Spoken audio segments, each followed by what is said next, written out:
아, 그거 아까 김 비서가 다 먹었는데. 제 한마디에 방금까지 여보, 건강하게 오래 살아야 해라며 웃던 남편의 얼굴이 종이처럼 하얗게 질렸습니다. 임신한 김 비서는 빈 그릇을 밀어놓고 입가를 닦았고 남편은 뒷목을 움켜쥔 채 휘청거렸습니다. 전복죽 속 흰가루, 서랍 안 작은 약병, 그리고 15년 결혼 생활을 무너뜨릴 단 한 장의 사진. 그날 사장실에서 저는 남편의 진짜 얼굴을 보았습니다. 이야기 시작 전 저희 채널을 구독해 주시면 오늘 하루 큰 행운이 가득하시길 빌겠습니다. 오늘 이야기 시작합니다. 사옥 19층 사장실 문손잡이에 손을 얹는 순간 평소에는 무겁기만 하던 그 노쇠 손잡이가 묘하게 미끈거리는 느낌으로 손바닥에 감겨들었습니다. 문을 밀고 들어서자 책상 한가운데에 김이 모락모락 피어오르는 전복죽 한 그릇이 마치 무대 위 소품처럼 정확한 각도로 놓여있는 광경이 제 눈을 사로잡았어요. 남편 강민우가 책상 너머에서 의자를 밀며 일어서더니 결혼하고 15년 동안 단 한 번도 본 적 없는 어색한 미소를 입가에 걸어 보였습니다. 여보 왔어? 거기 서 있지 말고 앉아. 오늘 아침에 내가 일부러 단골집까지 다녀왔어. 당신 좋아하는 전복죽이야. 그릇에 옮겨 담고 내가 직접 데웠다니까. 식으면 맛없어. 자, 얼른 한 숟갈 떠. 내 성에 생각해서라도. 라면 한 그릇 끓여준 적 없던 사람이 갑자기 죽그릇을 손수 챙겼다는 말을 입에 올리니 그 말투와 그 손놀림이 어딘가 서로 어긋난 톱니바퀴처럼 헛돌고 있다는 생각이 머릿속을 스쳤어요. 그래도 일단은 아무것도 모르는 사람처럼 웃어 보여야 한다는 생각에 저는 천천히 입꼬리를 끌어올리며 책상 앞 의자에 자리를 잡았습니다. 웬일이야. 당신이 내 아침까지 다 챙기고. 고맙긴 한데 조금 낯설어. 15년 만에 처음 있는 일이라서. 무슨 일 있어? 남편이 책상을 빙 돌아오더니 제 어깨에 손을 얹고 어색하게 손바닥으로 어깨선을 한번 쓸어내리는데 그 손길이 닿은 자리마다 덩골을 타고 서늘한 소름이 차례로 돋아오르는 것을 분명히 느꼈어요. 내가 그동안 좀 무심했지. 그래도 남편인데 당신 얼굴이 그렇게 안 좋은 걸 내가 모를까봐? 괜히 사람 의심하지 말고 먹어. 비싼 데서 사온 거야. 사람이 정성을 보이면 받을 줄도 알아야지. 바로 그 순간 책상 위 휴대폰이 다급하게 울렸고 남편이 흠칫 어깨를 떨면서 화면을 확인하더니 거래처 전화라며 잠시 복도로 나가는 신용을 했습니다. 잠깐만. 중요한 전화야. 당신은 기다리지 말고 먹고 있어. 식으면 맛없어. 내가 돌아왔을 때 빈 그릇이면 좋겠네. 알았지? 남편이 사장실 문을 닫고 나가는 뒷모습을 가만히 지켜보던 저는 숟가락을 천천히 들어죽 표면을 한번 휘저어 보았어요. 그릇 가장자리에 가라앉아 있던 하얀 가루 알갱이 몇 개가 숟가락 끝을 따라 슬쩍 떠올랐다가 다시 진득한 죽 사이로 가만히 가라앉는 모습이 또렷이 시야 안으로 들어왔습니다. 심장이 한 박자 거꾸로 뛰는 것 같았지만 저는 일부러 깊은 숨을 들이마시며 손끝에 떨림을 천천히 가라앉혔어요. 손가방에서 휴대폰을 꺼내 죽그릇 안쪽과 가루가 떠오른 자리, 숟가락 결에 묻은 흰 알갱이까지 차분히 사진으로 담아두었습니다.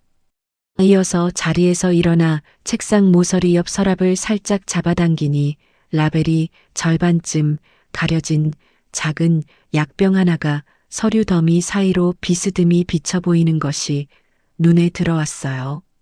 손가락 끝 하나 되지 않은 채 그 비스듬한 각도까지 그대로 짧은 동영상으로 남겨둔 뒤 저는 다시 처음 자리로 돌아와 앉았습니다. 사장실 한쪽 벽에는 결혼 10주년 때 찍었던 가족사진 한 장이 큼지막한 액자에 담겨 걸려 있었어요. 사진 속의 저는 환하게 웃으면서 남편의 팔짱을 끼고 있었고 그 활짝 웃는 얼굴이 책상 위죽 그릇 위로 멈춰 선 숟가락과 한 화면에 겹쳐지는 순간 가슴 안쪽 어딘가에서 무언가가 천천히 무너져 내리는 소리가 들리는 것 같았습니다. 바로 그때 사장실 문이 조심스럽게 열리면서 결제판을 든 김비서 김유리가 누렇게 뜬 얼굴로 안으로 들어섰어요. 어머, 사모님이 여기까지 오셨네요. 저는 사장님께 급히 결제받을 서류가 있어서요. 사장님 일정은 제가 제일 잘 아니까 잠깐 들어왔습니다. 김유리는 한 손으로 부른 배를 가볍게 받친 채 다른 한 손으로 결제판을 책상 모서리에 내려놓으면서 김이 오르는 죽 그릇을 곁눈질로 슬쩍 훔쳐보는 모습을 저는 놓치지 않았습니다. 의자에서 천천히 일어선 저는 김유리의 부른 배를 머리부터 발끝까지 한번 가만히 훑어내린 뒤 평소처럼 차분한 목소리로 입을 열었어요. 김비서, 임산부가 빈속으로 일하면 안 되죠. 마침 사장이 저 먹으라고 전복죽을 사왔어요. 입덧 때문에 힘들어 보이니 이건 김비서가 드세요. 사양하지 않아도 됩니다. 김유리의 얼굴에 짧은 망설임이 한번 스쳤지만 그 망설임은 진심이 아니라 어쩐지 잘 연습된 한 줄의 연기 같은 결로 다가왔습니다. 어머, 사모님 드시라고 사장님이 직접 챙기신 걸 제가 어떻게 먹어요? 사장님 정성이 얼마나 귀한데요? 제가 감히 받을 수 있겠어요? 저는 그릇을 김유리 앞쪽으로 천천히 밀어주며 입꼬리에 한 줄의 미소를 더 올렸어요. 괜찮아요. 내가 먹으라고 주는 거예요. 회사 식구라면서요. 임산부 굶기는 건 내 마음이 편치 않네요. 식기 전에 드세요. 사양은 한 번이면 충분합니다. 그 말이 끝나기 무섭게 김유리는 마치 기다리고 있었다는 듯 그릇 손잡이를 두 손으로 끌어당기더니 책상 앞 의자에 살짝 걸터 앉았습니다. 그럼 사모님 말씀인데 거절하면 제가 예의가 없죠. 잘 먹겠습니다. 사실 아침부터 아무것도 못 먹어서 속이 비었거든요. 사장님이 사오신 거라 그런지 냄새부터 참 좋네요. 숟가락을 든 김유리의 손등에 옅게 핏기가 도는 모습을 가만히 바라보면서 저는 가루의 정체가 무엇인지 아직 모르지만 이 죽만큼은 절대로 제 입에 들어가서는 안 된다는 결론 하나만 가슴 깊은 곳에 서늘하게 내려놓고 있었어요. 김유리가 한 숟갈, 두 숟갈, 누가 빼앗기라도 할 듯이 개걸스럽게 죽을 떠넣는 동안 저는 일부러 창가 쪽으로 두어 걸음 물러서서 화단을 내려다보는 척하면서 휴대폰으로 사진 한 장을 더 찍어두었습니다. 그릇이 거의 바닥을 드러낼 무렵 사장실 문이 다시 열리고 통화를 마친 남편이 환하게 웃으며 안으로 들어섰어요. 여보, 다 먹었어? 아이고, 그릇이 아주 깨끗하네. 역시 당신도 맛있는 건 알아본다니까. 우리 단골집 죽맛 그대로지?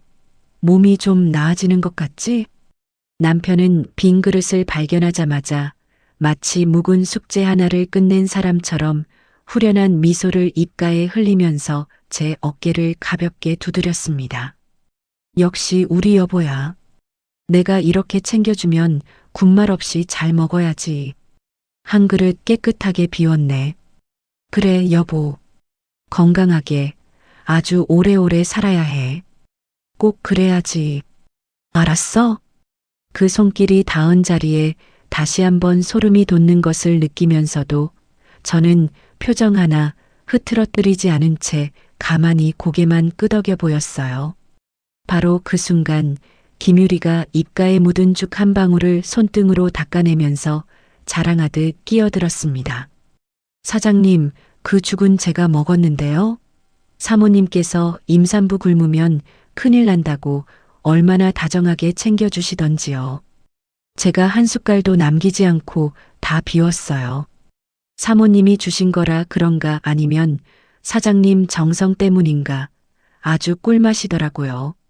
남편의 얼굴빛이 한순간에 흑빛으로 변하는 광경을 저는 가만히 정면에서 마주 보았습니다. 뭐라고? 김유리, 네가 그걸 왜 먹어? 누가 먹으라고 했어? 그건 와이프 먹으라고 둔 거잖아. 한 숟갈도 안 남기고 다 먹었다고? 지금 장난해? 정말 네가 다 먹었어? 지난 가을 어느 새벽 5시 반 시댁 부엌에서 저는 시어머니 박 여사와 시아버지 제사상에 올릴 동그랑땡을 붙이며 어둑한 창에 비친 초췌한 제 얼굴을 무심히 마주하고 있었어요. 기름 냄새가 천장에 들러붙어 가만히 내려앉는 부엌 한쪽으로 안방에서 텔레비전 소리에 섞여 시어머니가 시누이 시댁 어른께 전화를 거는 목소리가 흘러나왔습니다. 아유 사부인, 우리 아들이 이번에 회사 매출이 또 2배가 뛰었다지 뭐예요. 다 우리 집안 핏줄이 좋아서 그렇지 그게 어디 다른 누구 덕분이겠어요. 전을 뒤집던 제 손이 잠깐 멈춰섰지만 곧 다시 묵묵히 다음 반죽 한 국자를 떠놓는 손짓으로 이어갔어요. 거실 한쪽 식탁 앞에서는 남편 강민우가 친정 부모님이 보내주신 한우 선물 세트 상자를 뜯고 있었습니다. 여보, 이거 거래처 김상무한테 2짝, 박 이사한테 1짝, 우리 본부장 댁에 1짝 돌려. 비서한테 주소 다 보낼 테니까 당신은 포장만 좀 봐줘. 저는 앞치마에 손을 닦으며 거실 쪽으로 한 걸음 다가가 한마디를 조심스럽게 보탰어요. 그거 친정 아버지가 명절 선물이라고 따로 챙겨 보내신 건데 다 거래처로 돌려버리면 친정 동생네는 뭐가 돼? 남편은 종이 상자에서 한우 한 덩이를 들어 올려 가볍게 흔들며 픽 웃었습니다. 처가에서 보낸 거나 내가 회사에서 받은 거나 어차피 우리 집 살림에서 나가는 거 한 가지인데 뭐가 다른가? 거래처 도는 게 결국 우리 회사 살리는 길이지. 시어머니가 그제야 안방에서 나오면서 한우 상자 앞에 슬쩍 서더니 며느리는 쳐다보지도 않은 채 아들에게만 한마디를 건넸어요. 민우야, 그래도 1짝은 우리 작은아들 시동생 집에 꼭 보내라. 명절에 형 노릇은 좀 해야 사람 돌이지. 부엌 형광등 아래에서 친정에서 보내온 선물 어디에도 제 이름이 한번 호명되지 않는다는 사실이 차갑게 빛났습니다. 며칠 뒤 시댁 형제들이 모인 자리, 시동생이 술잔을 식탁에 탁 소리나게 내려놓으면서 형의 어깨를 툭 쳤어요. 형, 회사 지분 좀 내 앞으로 일부 돌려놔. 명색이 친동생인데 손가락만 빨고 있을 수는 없잖아. 남편이 저를 흘긋 한번 쳐다보더니 어깨를 으쓱하면서 능청스럽게 대답했습니다. 알았어. 내가 알아서 처리할게. 어차피 우리 집 회사인데 너 줄 거 안 주겠냐? 저는 부엌 쪽에서 그 말을 가만히 들으며 도마 위 양파를 한 번 더 칼끝으로 곱게 다듬어 내려놓고 있었어요. 그러던 어느 늦가을 오후 친정 어머니가 뇌졸중으로 쓰러져 응급실로 실려가셨다는 친정 동생 한정우의 전화를 받은 저는 부엌 싱크대 모서리를 한 손으로 짚으며 무너지는 다리에 힘을 가까스로 모았습니다. 전화를 끊자마자 마침 거실에 있던 남편에게 떨리는 목소리로 사정을 알렸어요. 여보, 친정 엄마가 갑자기 쓰러지셨대. 지금 응급실이라는데 같이 좀 가줘. 남편은 양복 재킷 단추를 채우면서 단 한 번도 고개를 들지 않은 채 대답했습니다. 오늘 회식 자리 잡혀 있는 거 알잖아. 내가 한 번 안 나가면 회사가 어떻게 돌아가는지 당신이 더 잘 알면서 일단 당신 먼저 가 있어. 끝나는 대로 갈지 말지 보지 뭐. 회식 끝나는 대로라는 그 한마디는 일주일이 지나고 열흘이 지나도록 단 한 번도 병원 문턱을 넘는 일로 이어지지 않았어요.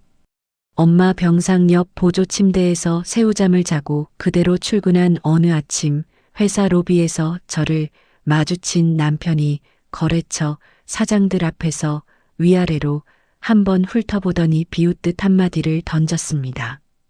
여보, 사모씩이나 돼서 화장기 하나 없이 그 몰골이 뭐야? 거래처 사장님들 보시는데 좀 신경 써야지. 회사 망신이지 망신.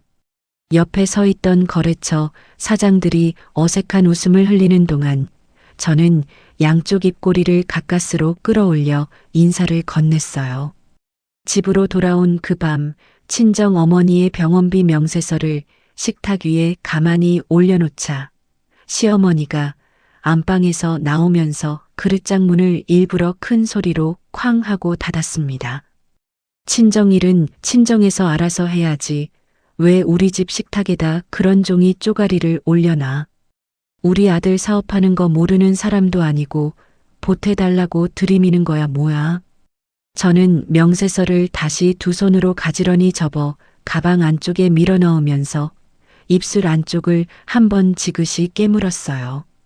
며칠 뒤 회사 창립 기념 회식 자리에서 남편이 직원들 앞에 마이크를 들고 환하게 웃어 보였습니다.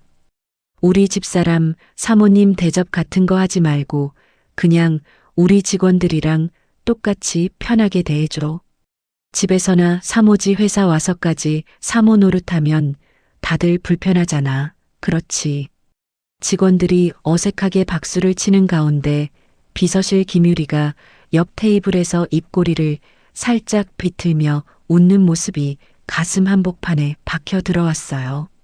야근이 잦아진 어느 겨울밤 식탁 위에 놓인 남편의 법인카드 명세서를 정리하던 저는 강남 어느 오피스텔 관리비 결제 내역과 거래처라고 보기 어려운 식당 결제줄이 한 줄, 두 줄 늘어나 있는 것을 발견하고도 표정을 흐트러뜨리지 않았습니다. 대신 명세서 한 장 한 장을 휴대폰 카메라로 조용히 찍어둔 뒤 다시 본래 자리에 가지런히 포개어 놓았어요. 그 무렵 안방에서는 시어머니가 옆구리를 두드리며 며느리를 향해 곧잘 한마디를 던지고는 했습니다. 민우 엄마가 보기에 너도 이제 슬슬 자리 좀 비켜줘야 할 때 아니냐. 자식 하나 못 안겨주는 며느리 데리고 우리 아들이 사는 게 안쓰러워서 그런다. 저는 시어머니의 그 말에 단 한마디 보태지 않은 채 그저 시아버지 제사상에 올릴 사과한 알을 행주로 닦아 광을 내고 있었어요. 그날 밤 모두가 잠든 시간 저는 옷장 가장 안쪽에 들여놓은 작은 금고 앞에 무릎을 꿇고 앉았습니다. 비밀번호를 천천히 맞추고 문을 여니 빛바랜 노란 봉투 한 장이 가장 위쪽에 가지런히 자리 잡고 있는 것이 보였어요. 봉투 안에서 한 장씩 꺼낸 종이 위에는 친정 아버지의 단정한 글씨로 적힌 차용증 한 장과 출자약정서 한 부 가리고 회사 설립 당시 작성된 주주명부 사본은 또렷이 살아있었습니다. 15년 전 결혼하던 그의 봄날 친정 아버지가 봉투 한 다발을 두 손으로 사위에게 건네시던 장면이 손끝에 그대로 살아올랐어요. 이 돈은 그냥 주는 게 아닐세. 자네 회사 종잣돈으로 빌려주는 거고 우리 정이 앞으로 지분 60%를 정식으로 등재해주게. 그게 이 사위에게 거는 우리 부부의 마지막 부탁이네. 거기에 제가 다니던 직장에서 받은 퇴직금 2억까지 보태 친정 부모님 노후 자금 5억과 합쳐 7억이 회사의 첫 통장에 들어가던 그날의 도장 소리가 귓가에 다시 또렷이 울렸습니다. 남편은 결혼 생활 내내 명절이 돌아오면 명예 변경 도장 한 번만 찍어달라며 살갑게 손을 잡아 보였고 시어머니는 어차피 한 식구인데 사위 명의로 깨끗하게 정리해 두는 게 낫지 않냐며 곁에서 거들고는 했어요. 그때마다 친정 아버지께서 돌아가시기 전 마지막으로 쥐어주시던 그 손이 떠올라 저는 끝내 그 도장 한 번을 손에 잡아본 적이 없었습니다. 차용증의 모서리를 손끝으로 가만히 쓸어내리는데 잉크 자국 위로 친정 부모님의 노후 자금과 제 청춘의 퇴직금이 한 줄로 또렷이 살아 올라오는 것 같았어요. 15년 전 결혼식 날 손을 맞잡던 그 봄의 한 장면과 새벽 5시 반 부엌에서 동그랑땡을 붙이던 어둑한 가을의 한 장면이 머릿속에서 한 자리에 가만히 겹쳐 내려앉았습니다. 옷장 깊은 곳에서 차용증과 출자약정서, 주주명부 사본을 두 손으로 가슴 앞으로 끌어안은 채 저는 그 밤 어둠 속에서 한참을 그렇게 무릎을 꿇고 앉아 있었어요. 남편의 입술이 파르스름하게 질리면서 한 음절 한 음절이 떨리듯 새어나오는데 김유리는 그 떨림의 의미를 아직 알아채지 못한 표정으로 환하게 웃어 보였어요. 왜 그러세요, 사장님? 사모님이 챙기신 건데 임산부 굶으면 안 된다고 양보해 주셨다니까요. 남편이 한 걸음 휘청 비틀거리면서 뒷목을 손바닥으로 짚는데 그 손끝이 와이셔츠 깃을 움켜쥐며 단추 하나가 톡 하고 카펫 위로 굴러떨어졌습니다. 안 돼. 안 돼. 그거 네가 먹으면 안 돼. 그거 너 먹으라고 만든 게 아니란 말이야. 남편의 입에서 새어나온 그 한마디가 사장실 공기를 단숨에 얼어붙게 만들면서 김유리의 입가에 걸려있던 웃음기가 천천히 사라지고 누렇게 뜬 얼굴빛이 그대로 굳어가는 광경이 제 눈앞에서 펼쳐졌어요. 남편은 책상 모서리를 붙잡아 보려고 손을 뻗다가 허공을 한번 휘저기더니 그대로 카펫 위에 무릎부터 무겁게 무너져 내렸습니다. 저는 한 발자국 뒤로 물러선 채 쓰러진 남편과 그제야 자기 배를 두 손으로 감싸쥐는 김유리, 그리고 책상 위 텅 빈 죽 그릇을 한 화면 안에 차례로 담아내듯 천천히 시선으로 훑어내렸어요. 그 순간 제 머릿속에서는 15년이라는 긴 세월이 한 장의 빛바랜 가족사진처럼 한꺼번에 펼쳐지기 시작했습니다. 새벽 5시 반의 어둑한 부엌, 시댁 제사상에 올릴 전을 부치며 창에 비친 늙은 얼굴을 마주하던 어느 가을, 새벽 친정어머니 병상 옆 보조 침대에서 새우잠을 자던 구분 등이 한꺼번에 머릿속을 스치고 지나갔어요.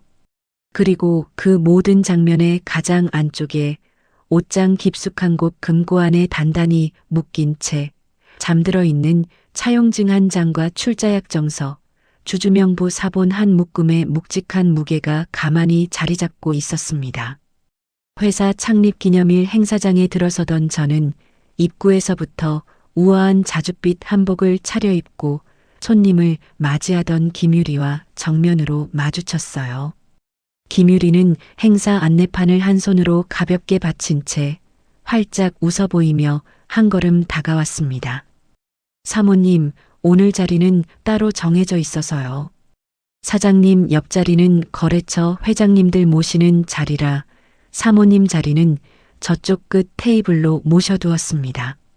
행사장 정중앙 헤드 테이블에서 한참 떨어진 끝자리를 손끝으로 가리키는 김유리의 표정에는 평소 사무실에서 결제판을 들고 들어오던 때와는 전혀 다른 빛깔의 미소가 옅게 번지고 있었어요. 저는 김유리의 손끝을 따라 한번 끝자리를 가만히 바라본 뒤 표정 하나 흐트러뜨리지 않은 채 천천히 가쪽으로 발걸음을 옮겼습니다. 뒤풀이 자리에 자리를 옮긴 직원들 앞에서 남편 강민우가 술잔을 한 손에 든 채 김유리의 어깨에 다른 한 손을 자연스럽게 올려놓으며 환하게 웃었어요. 우리 김 비서가 일을 어찌나 잘하는지 솔직히 사모보다 우리 김 비서가 우리 회사 진짜 안주인 같다니까. 그렇지 다들. 직원들이 어색하게 웃음을 흘리는 가운데 저는 그 한 장면을 마치 사진을 찍어두는 사람처럼 머릿속에 또렷이 박아 넣었습니다. 행사가 끝나고 며칠 뒤 저는 회사 본관 끝 회계실 한쪽 작은 회의실에서 회계부장을 따로 만났어요. 회계부장이 두꺼운 결제 파일 한 권을 두 손으로 들어 책상 위에 가만히 올려놓으며 작은 목소리로 입을 열었습니다. 사모님, 이거 저도 한참 보다가 이상해서 따로 정리해 왔습니다. 매달 일정 금액이 거래처라고 잡혀 있는데 막상 등기 때 보니까 작년에 새로 생긴 법인이고 사업 실체가 거의 없는 회사더라고요. 저는 부장이 가리키는 송금 내역을 한 줄씩 손가락 끝으로 짚어 내려가다가 그 끝자락에 김유리와 가까운 사람으로 등록된 대표자 이름이 한 줄 끼어 있는 것을 발견했어요. 부장님, 이 회사 대표 이름 좀 따로 메모해 주시고 이 송금 흐름은 절대 다른 라인에는 새지 않도록 부탁드릴게요. 회계부장이 고개를 한번 깊게 끄덕이면서 결제용 서류 더미 사이에서 한 장의 종이를 슬쩍 빼내 책상 위로 밀어주었습니다. 종이를 받아든 저는 그것이 강남 어느 오피스텔 임대차 계약서이고 임차인 자리에는 남편 강민우의 이름과 도장이, 실제 거주자 통보란에는 김유리의 이름이 또렷이 적혀 있다는 사실을 단번에 알아보았어요. 이 서류 어떻게 부장님 손에 들어왔어요? 부장이 안경을 한번 축혀 올리며 시선을 잠시 책상 위 결제판으로 떨어뜨렸습니다. 사장실에서 다른 서류 정리해 달라고 비서실에서 내려보낸 더미 안에 우연히 한 장 섞여 들어와 있더라고요. 저도 처음엔 잘못 들어온 줄 알았다가 도장을 보고는 그냥 묻어둘 수가 없어서요. 저는 그 임대차 계약서를 가만히 두 손으로 받쳐들고 한참을 말없이 글자 한자 한자를 눈에 새겨두었어요. 회의실을 나와 사장실 복도를 지나치던 길에 비어있는 남편 책상 위 휴대폰 화면이 환하게 켜져 있는 것이 눈에 들어왔습니다. 화면 한가운데에는 강남의 어느 산부인과 이름과 함께 모레 오후 3시 정기검진 예약 안내라는 문자 한 줄이 또렷이 떠 있었어요. 복도 끝에서 통화를 하던 남편이 저쪽 모퉁이에서 돌아 들어오는 발소리가 들렸지만 저는 휴대폰 화면을 한 번 더 가만히 눈에 담은 뒤 천천히 사장실 문 밖으로 빠져나왔습니다. 그날 저녁 시댁 거실, 시어머니 박 여사가 텔레비전 앞에서 옆구리를 두드리며 며느리가 들으라는 듯 큰 소리로 한마디를 흘렸어요.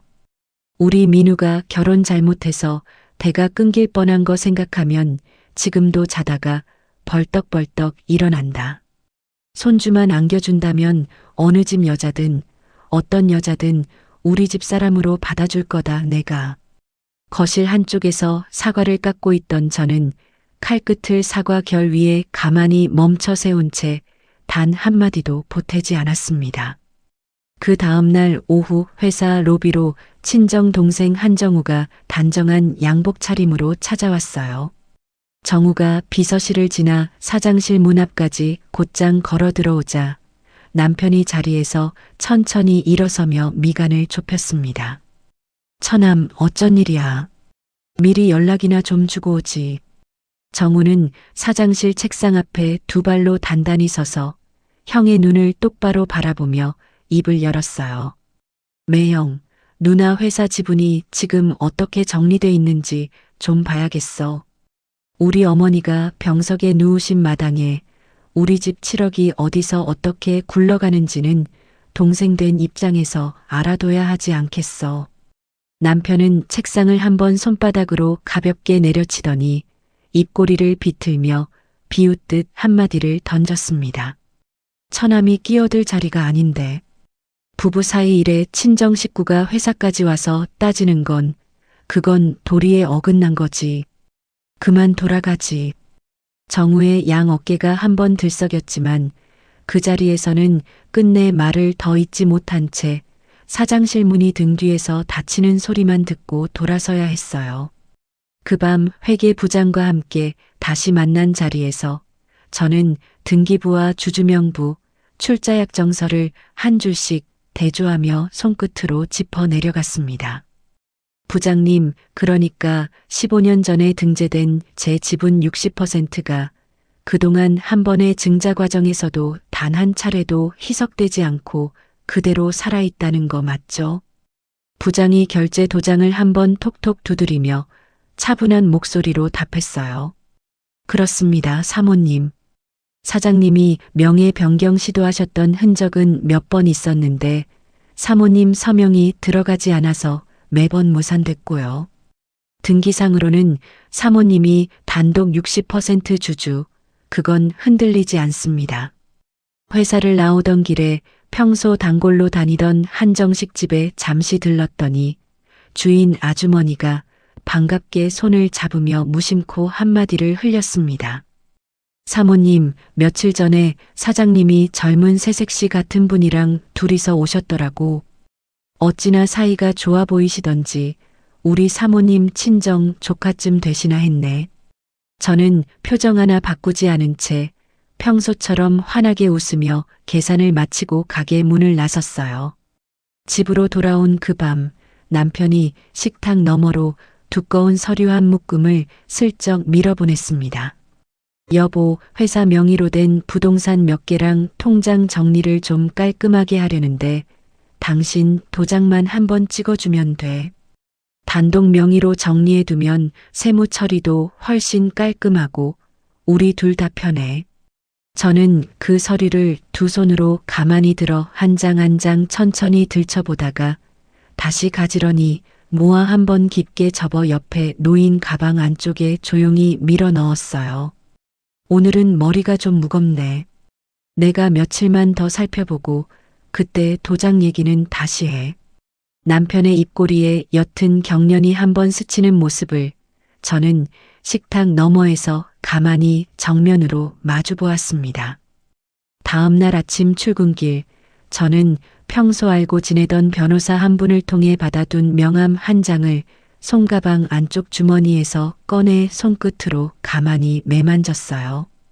명함에는 가사 사건과 형사 사건, 그리고 회사 관련 분쟁을 한자리에서 다루는 로펌의 대표 변호사 이름이 단정한 글씨로 박혀 있었습니다.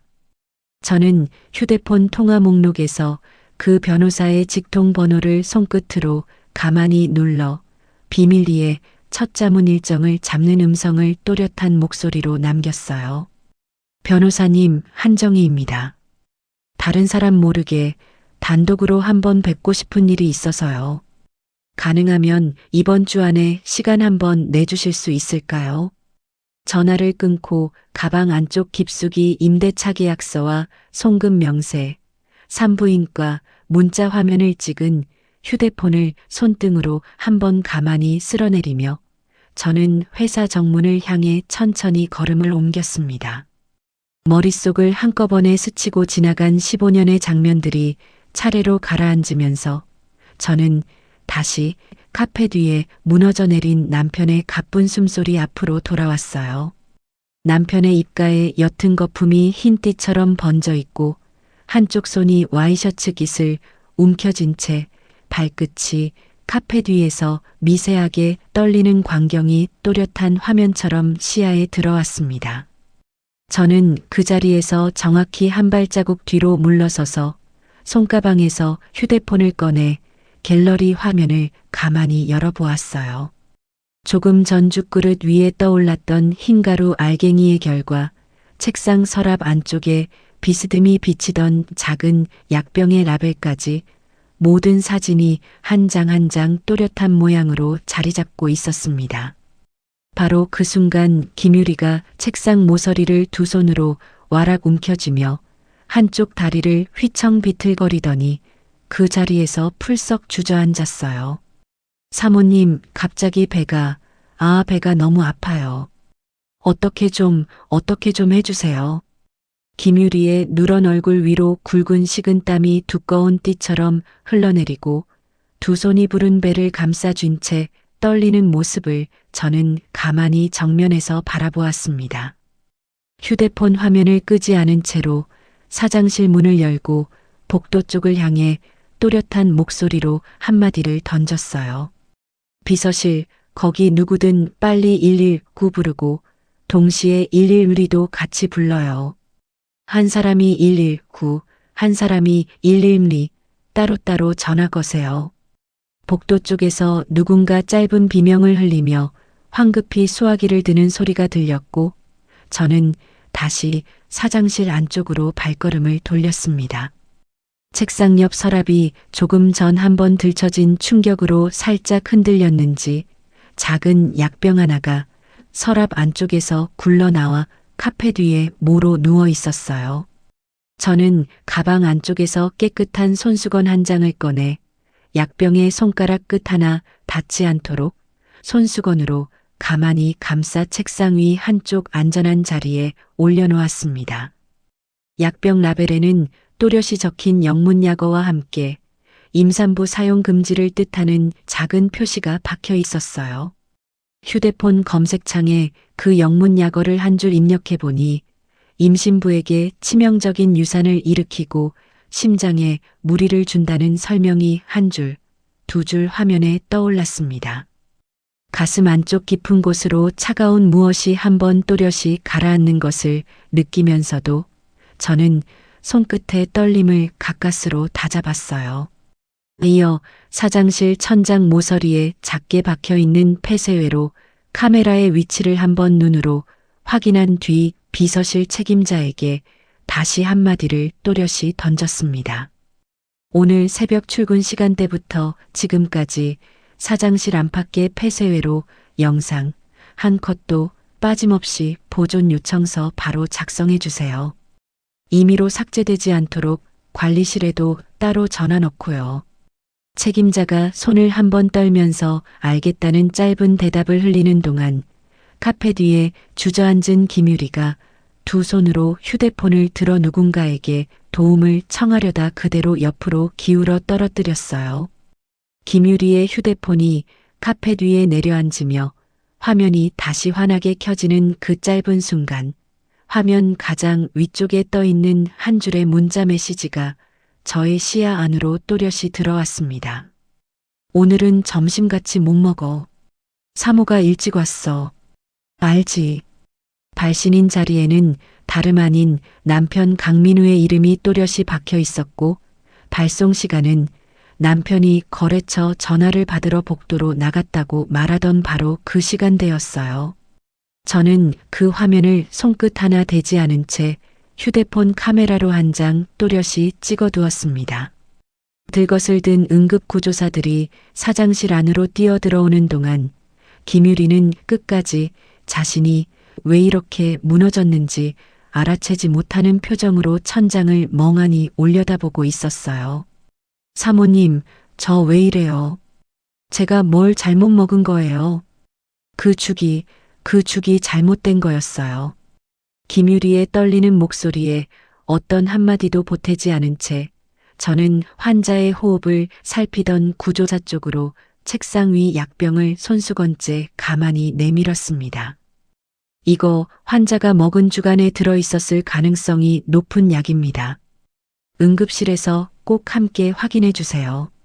구조사가 짧게 고개를 한번 끄덕이며 약병을 비닐 봉투에 곱게 받아든 동안 사장실 한쪽에서는 또 다른 구급대원들이 남편의 어깨와 다리 아래로 들 것을 밀어넣고 있었어요. 뒤이어 사장실 문을 열고 들어선 형사 두 사람에게 저는 미리 정리해둔 누런 봉투 한 장을 두 손으로 가지런히 건넸습니다. 죽그릇과 가루 사진, 동영상이 든 휴대폰 사본, 약병 보존본, 책상 서랍 안쪽 사진, 그리고 폐쇄회로 영상 보존 요청서까지 한 봉투에 모아두었습니다. 영상 원본은 회사 관리실에 따로 보존 요청 들어가 있어요. 가장 앞에 선 중년의 형사가 봉투를 두 손으로 받아들며 저를 잠시 가만히 마주 보았어요. 사모님, 이런 상황에서 이만큼 정리해두기 쉽지 않으셨을 텐데요. 일단 응급실 처치 끝나는 대로 경찰서에서 다시 자세히 말씀 듣겠습니다. 비서실 한쪽에서는 직원 두엇이 손등으로 입을 가린 채 작은 목소리로 서로 수군거리는 소리가 가만히 새어나오고 있었습니다. 사장님이 평소에 사모님 건강 그렇게 챙기시던 분이 결국 본인이 저렇게 무너지시네. 근데 김 비서는 왜 같이 저러는 거야? 임신했단 소문이 있던데 어떻게 두 사람이 동시에? 저는 그 수군거림이 들리는 자리에서도 단 한마디 변명을 보태지 않은 채 그저 가만히 사장실 창가 쪽으로 천천히 걸음을 옮겼어요. 사옥 정문 앞으로 사이렌을 길게 울리며 들어선 구급차 두 대가 들것에 실린 남편과 김유리를 차례로 태우고 각자 다른 방향의 병원으로 빠져나가는 모습이 창문 너머로 가만히 펼쳐졌습니다. 구급차 두 대의 빨간 경광등 불빛이 도시의 회색도로 위로 길게 끌리며 사라져가는 광경을 저는 사장실 창가에 두 손을 가지런히 모아쥔 채 묵묵히 내려다보았어요. 손등 아래 모은 두 손에는 더 이상 어떠한 떨림도 남아있지 않았고 발치 옆에 가만히 내려놓은 손가방 안쪽 깊은 자리에서는 15년 전 친정 아버지께서 직접 써주신 차용증과 출자약정서, 주주명부 사본 한 묶음이 단단히 묶인 채 묵직한 무게로 자리 잡고 있었습니다. 대학병원 응급실 복도, 들것을 따라 안쪽으로 들어선 의료진 한 명이 보호자가 따로 있느냐고 다급한 목소리로 두리번거리며 큰 소리로 외쳤어요. 저는 한 걸음 앞으로 나서며 침착한 목소리로 답했습니다. 사장 강민우 쪽은 제가 법적인 부인이고요. 김유리 환자 쪽은 회사 비서실 직원입니다. 두 사람이 같은 사장실 안에서 같이 무너졌어요. 응급실 가운을 입은 젊은 의사가 차트를 한번 빠르게 후춘 뒤 단호한 목소리로 질문을 바로 이어갔어요. 김유리 환자는 지금 유산 위기에 약물 중독 의심 소견까지 같이 나오고 있습니다. 두 사람이 같은 음식, 같은 약, 어떤 거든 함께 드신 게 있으면 바로 말씀해 주셔야 합니다. 저는 한쪽 옆에 가지런히 들고 있던 누런 봉투를 형사 쪽으로 한번 손끝으로 가리키며 의사를 정면으로 마주 보았습니다. 전복죽 한 그릇과 그 안에 섞여 있던 흰 가루, 사장실 책상에서 굴러나온 약병이 핵심이에요. 약병은 응급구조사 손을 거쳐서 봉투에 따로 보존돼 응급실로 함께 올라왔고요. 곁에 서 있던 중년 형사가 봉투 안에서 손수건에 쌓인 약병과 휴대폰 사본을 꺼내 의사에게 차분히 한마디를 보탰어요. 이 약병 성분 분석은 국립과학수사연구원 쪽에 1차 정식 의뢰에 들어가 있습니다. 응급실 처치 선생님께도 결과가 같이 공유될 수 있게 협조 부탁드리고요. 응급실 안쪽 처치실에서 분주한 발걸음 소리가 끊임없이 오가는 가운데 1시간이 채 지나기도 전에 복도 끝에서 시어머니 박 여사가 까만 코트 자락을 한 손에 휘말아 쥔 채 달려오는 모습이 시야에 들어왔습니다. 박 여사는 저를 발견하자마자 그대로 달려와 한 손으로 제 옷깃을 와락 움켜잡으며 새된 목소리로 악을 썼어요. 이 못된 것아, 네가 우리 아들한테 도대체 무슨 짓을 한 거야? 네가 무슨 짓을 했길래 우리 아들이 저렇게 누워 있냐고. 저는 한 발자국 침착하게 뒤로 물러서며 옷깃을 잡은 박 여사의 손을 한 손으로 가만히 풀어내려놓고 단 한마디 변명도 입에 올리지 않았습니다. 곁에 서 있던 형사가 박 여사를 한 걸음 떼어놓으며 차분히 한마디를 보탰어요. 선생님, 지금 진행 중인 수사가 어떤 사안인지 곧 자세히 말씀드리겠습니다. 우선 응급실 앞 복도에서는 가족분들끼리 소란이 있어서는 안 되겠습니다. 박 여사의 입에서 무어라 새된 소리가 더 흘러나왔지만 저는 그 자리에서 천천히 등을 돌려 산부인과 병동 쪽으로 발걸음을 옮겼습니다. 산부인과 병동에서 가까스로 유산 위기를 넘긴 김유리는 침대 위에서 양손으로 부른 배를 부여잡은 채 형사의 첫 질문 앞에서 흐느낌부터 길게 흘려 보였어요. 형사님, 다 말씀드릴게요. 저 강민우 사장님 아이 가진 거 맞아요. 사모님 자리 약속 받았고요. 본부장 자리 비면 거기로 옮겨주신다고도 하셨어요. 김유리의 흐느낌이 한 음절씩 끊겼다가 다시 이어지면서 또 한 줄기 자백이 차례로 새어나왔습니다. 강남 오피스텔도 사장님이 본인 이름으로 직접 계약해 주셨고요. 회사 자금이 제가 아는 사람 이름으로 만든 회사 통장으로 매달 들어왔어요. 저는 그게 큰 문제되는 줄은 정말 몰랐어요. 저는 병실 문 옆 벽에 가만히 등을 기댄 채 흐느끼는 김유리의 자백 한 줄 한 줄을 가슴 안쪽 한 자리에 차곡차곡 새겨두었어요. 복도를 한참 따라 걸어 중환자실 앞 유리벽에 다다른 저는 산소호흡기를 입에 댄 채 누워있는 남편의 옆 얼굴을 한참 동안 가만히 마주 보았습니다. 15년 전 봄 친정 아버지께서 봉투를 두 손으로 사위에게 건네시던 그 단정한 손길이 짧은 순간 머릿속에 떠올랐지만 저는 그 기억을 가만히 한번 접어 가슴 깊은 곳 안쪽으로 천천히 밀어 넣었어요. 바로 그때 친정 동생 한정우가 양복 자락을 휘날리며 복도 끝에서 다급히 달려오더니 한 팔로 누나의 어깨를 깊게 끌어안았습니다. 누나, 정말 미안해. 진작에 한 번 더 모셔갔어야 했는데 지금부터는 내가 옆에 같이 있을게. 저는 동생의 어깨에 잠시 이마를 가만히 기댔다가 자세를 천천히 바로 하면서 두 눈을 마주보며 차분히 한마디를 건넸어요. 정우야, 친정 자금 입금 내역이랑 차용증, 출자약정서, 주주명부 사본 다 한자리에 모아 같이 정리하자. 더는 미룰 일이 아니야. 동생이 한번 깊게 고개를 끄덕이며 누나의 손을 두 손으로 가만히 감싸쥐었습니다.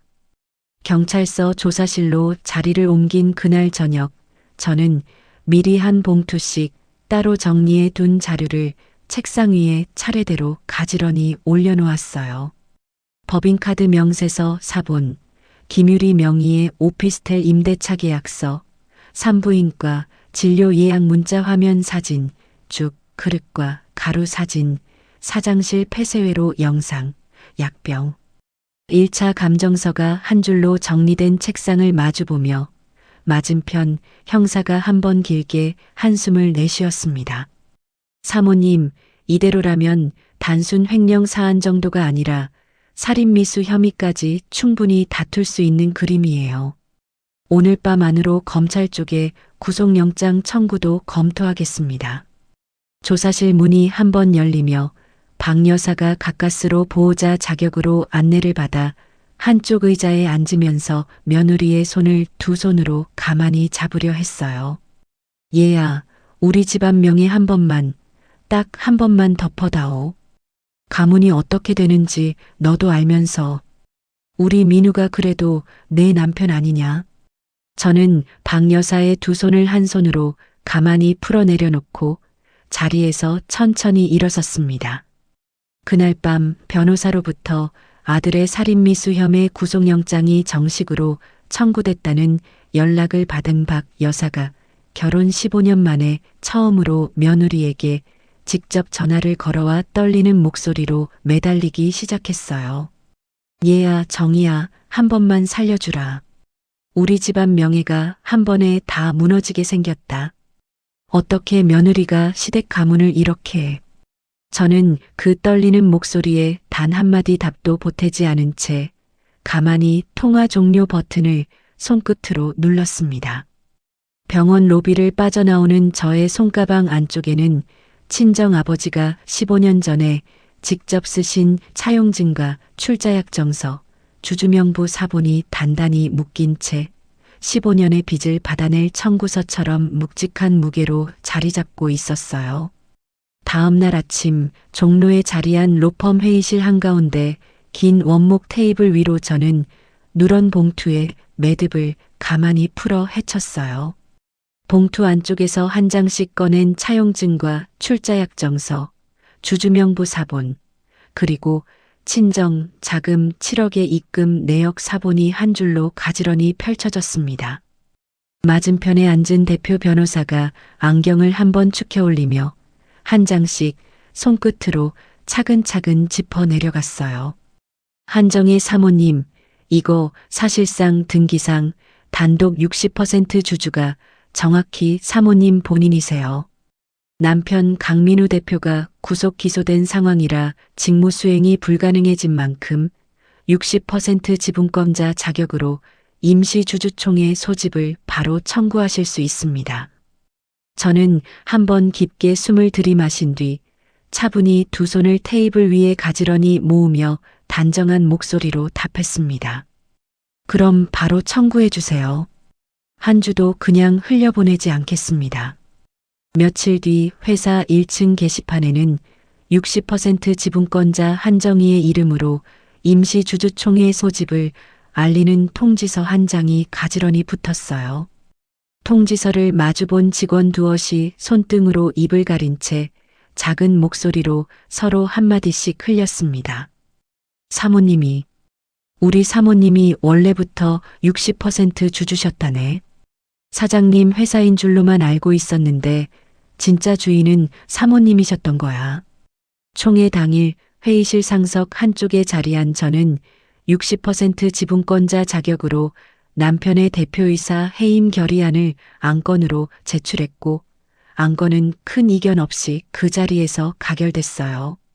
곧이어 같은 자리에서 열린 이사회에서 신임 대표이사 선임 안건이 가결되며 회의실 한 줄 한 줄의 결제 도장이 단정한 소리로 차례차례 박혔습니다. 회의가 모두 끝난 뒤 저는 텅 빈 회의실로 다시 돌아와 책상 정면 명패꽂이 앞에 가만히 섰어요.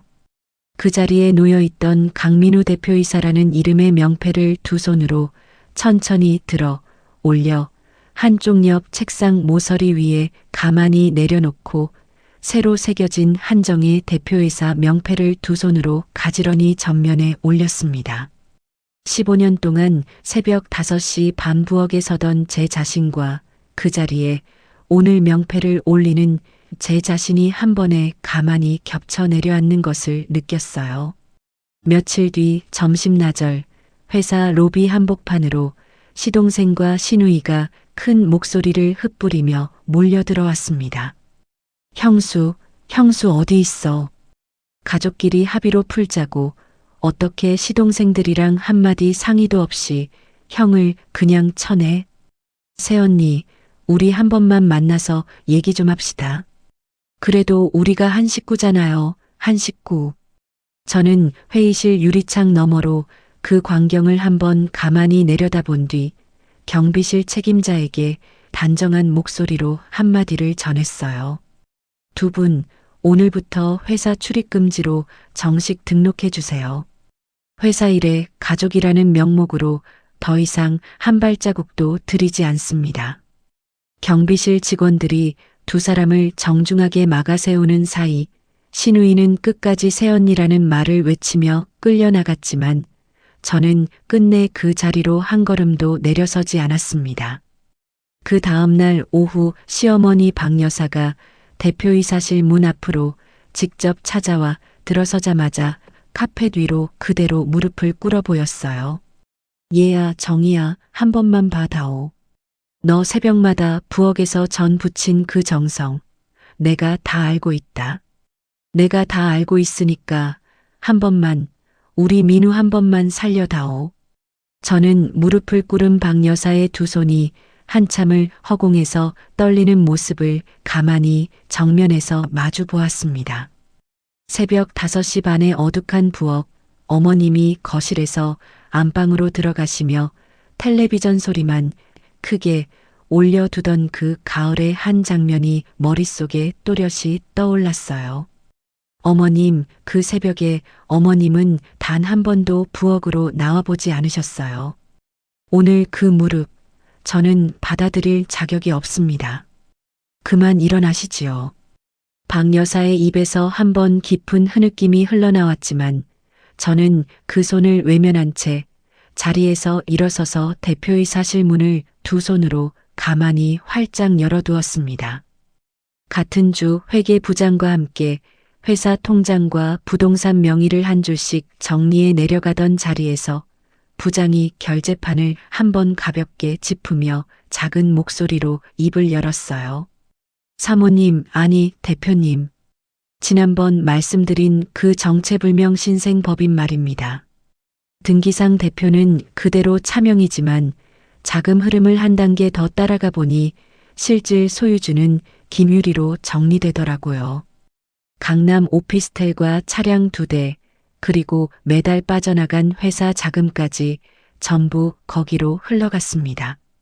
저는 부장이 짚어 내려가는 명세서 한 줄, 2줄을 손끝으로 가지런히 따라 짚으며 차분한 목소리로 답했습니다. 부장님, 그 자산 전부 회수하는 가압류 신청부터 바로 들어가 주세요. 업무상 배임과 횡령 형사 고소도 같이 진행하고요. 김유리 쪽으로는 상간 위자료 소송의 배임 방조 책임까지 따로 정식으로 접수해 주세요. 며칠 뒤 대표이사실로 남편 측 변호사가 정장 차림으로 찾아와 두꺼운 합의서 한 부를 책상 너머로 슬쩍 밀어 보였어요. 대표님, 강민우 대표 측에서 일정 금액 합의금을 준비했습니다. 형사 고소부터 민사상 청구까지 가능하면 모든 소를 한자리에서 취하해 주십사 하는 부탁입니다. 저는 합의서를 한번 가만히 들여다본 뒤 책상 서랍에서 따로 준비해둔 2부의 서류를 꺼내 합의서 위에 그대로 포개어 책상 너머로 다시 밀어보냈습니다. 여기 2부, 이혼 소장과 책임분리 서류예요. 변호사님께서 의뢰인분께 직접 잘 전해드리세요. 변호사가 어깨를 한번 떨면서 서류를 도로 손에 쥐고 자리에서 천천히 일어서는 동안 저는 책상 모서리에 가만히 2 손을 모은 채 그 뒷모습을 정면으로 마주 보았어요.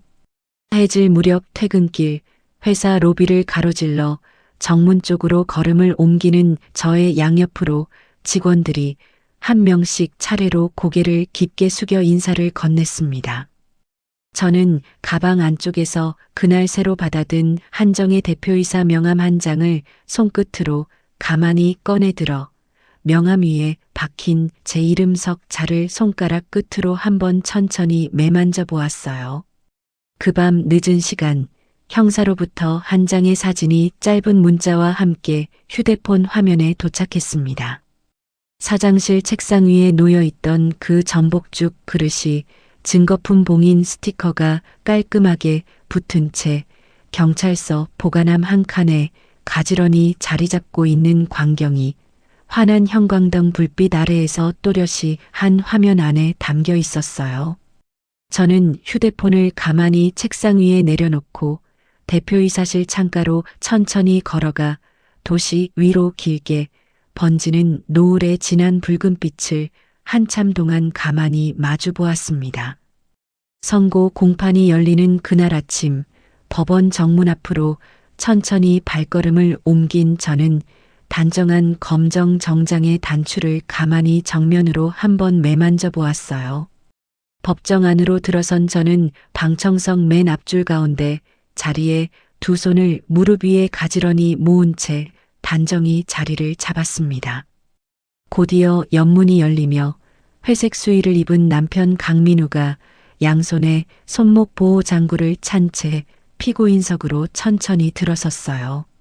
남편의 시선이 한번 방청석 첫 줄에 멈춰서며 저와 정면으로 마주쳤지만 저는 표정 하나 흐트러뜨리지 않은 채 2 눈을 정확히 마주 보아주었습니다.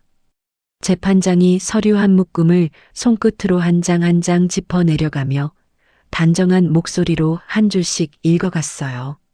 피고인 강민우 살인미수와 업무상 배임 및 횡령 혐의를 모두 유죄로 인정합니다. 임신부 사용 시 치명적이라고 명확히 표시된 약물을 사용해 자신의 법률상 배우자를 표적으로 삼은 행위는 그 정황이 매우 중하다고 판단합니다. 방청석 한쪽에서 박 여사의 흐느낌이 한번 새어나왔지만 저는 그 소리에도 단 한 번 고개를 돌리지 않았습니다. 재판장이 다시 한번 종이 한 장을 가만히 짚으며 단정하면서도 단호한 목소리로 형량을 한 줄씩 읽어갔어요. 피고인 강민우 살인미수죄와 업무상 배임 횡령죄 경합범에 대하여 징역 15년을 선고합니다.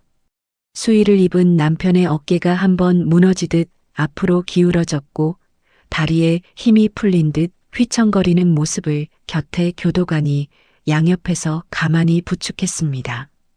저는 두 손을 무릎 위에 가만히 모은 채 자리에서 일어나지도 흐트러지지도 않은 채로 그 광경을 정면에서 끝까지 마주 보았어요. 같은 날 오후 다른 법정에서 김유리에 대한 별도 선고, 공판이 차례로 이어졌습니다. 재판장이 한번 깊게 숨을 고른 뒤 김유리를 정면으로 마주보며 차분히 입을 열었어요. 피고인 김유리 살인미수 공범 혐의에 대해서는 무죄로 판단하나 상간행위와 회사 자금 횡령 방조 혐의는 모두 유죄로 인정합니다. 김유리의 두 어깨가 한번 푹 내려앉으면서 양손이 부른 배 아래로 가만히 미끄러져 내려갔습니다. 며칠 뒤 민사법정에서 재판장이 상간 위자료 청구 부분 판결문도 한 줄씩 읽어 내려갔어요. 피고 김유리는 원고 한정희에게 상간 위자료 1억 5천만 원을 지급하고 김유리 명의로 정리된 회사 자산 일체를 원고 즉 회사법인에 즉시 반환하라. 선고가 끝난 뒤 법정 문을 나서던 김유리는 한쪽 손으로 부른 배를 받친 채 텅 빈 시선으로 바닥만 내려다보며 천천히 복도 끝으로 사라져갔습니다. 며칠 뒤 교도소 면회동 정문 앞 좁은 복도에서 아들 면회를 마치고 나오던 박 여사가 저의 앞을 한 손으로 가로막아 섰어요. 얘야 정이야 한 번만 우리 민우 형량 줄이는 탄원서 한 장만 같이 써다오. 어미가 부탁한다. 어미가. 저는 한 발자국 옆으로 가만히 비켜서면서 박 여사의 두 눈을 잠시 정면으로 마주 보았습니다. 이제는 어머님이라고 부를 사람이 한 분도 안 계세요. 저는 그저 한정희입니다. 그 집 식구도 아니고요. 박 여사의 손이 허공에서 한번 떨리며 그대로 옆구리 옆으로 무겁게 떨어지는 모습을 저는 가만히 한번 마주본 뒤 한 걸음씩 천천히 복도 끝으로 걸어 나갔어요. 며칠 뒤 친정 어머니가 입원해 계신 병실 한쪽 햇살이 환하게 비쳐드는 창가 옆 침대 곁으로 저는 가만히 무릎을 굽혀 자리를 잡았습니다. 가방 안쪽에서 정리해 두었던 친정 자금 7억의 회수 통장과 따로 배상받은 위자료 명세서 한 부를 두 손으로 가지런히 받쳐들어 어머니의 야윈 손 위에 살며시 올려드렸어요. 엄마 아버지가 15년 전에 사위 손에 들려보내신 그 봉투, 오늘 제가 다시 엄마 손에 그대로 돌려드려요. 그동안 정말 죄송했어요, 엄마. 뇌졸중 뒤로 한쪽 손에 힘이 잘 들어가지 않으시던 어머니가 가벼운 통장 한 권의 무게를 가까스로 손끝에 받쳐든 채 한참을 말없이 저를 가만히 마주 보셨습니다. 어머니의 눈가에 한 줄기 굵은 눈물이 천천히 흘러내리며 메마른 입술이 한번 조용히 움직였어요. 정이야, 우리 정이야. 엄마는 그저 우리 딸이 사람답게 살아주기만 바랐다. 우리 딸 정말 고생 많이 했다. 저는 어머니의 야윈 손을 두 손으로 가만히 감싸 쥐고 그 손등에 한참 동안 이마를 묻은 채 그 옆에서 친정 동생 한정우가 누나의 어깨에 한 손을 살며시 올리며 작은 목소리로 한마디를 보탰습니다. 누나, 정말 잘했어. 엄마도 아버지도 우리 누나가 자랑스러우실 거야. 저는 한번 깊게 숨을 고른 뒤 어머니의 손등에서 천천히 이마를 떼고 두 눈을 마주보며 가만히 입을 열었어요. 엄마, 이제는 제가 엄마 곁에서 정성껏 모실게요. 매주 토요일은 회사 일 다 미루고 엄마 손잡고 병원 마당 한 바퀴씩 같이 돌아요. 우리 그렇게 약속해요, 엄마. 병실 창가로 한낮의 환한 햇살이 길게 들어와 어머니의 야윈 손등과 회수 통장 한 권 위에 가만히 내려앉으면서 한 식구의 한 자리에 따뜻한 빛이 한참 동안 머물러 주는 것을 저는 가만히 마주보고 앉아 있었습니다. 긴 이야기 한자리에서 끝까지 함께 해주셔서 정말 감사드립니다.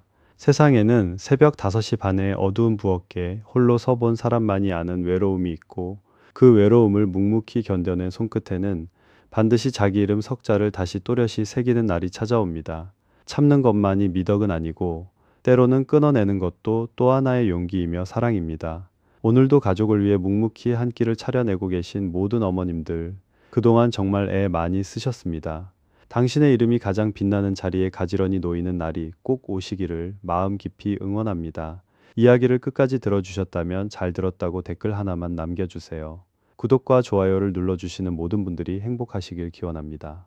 오늘 함께 해주셔서 정말 감사합니다.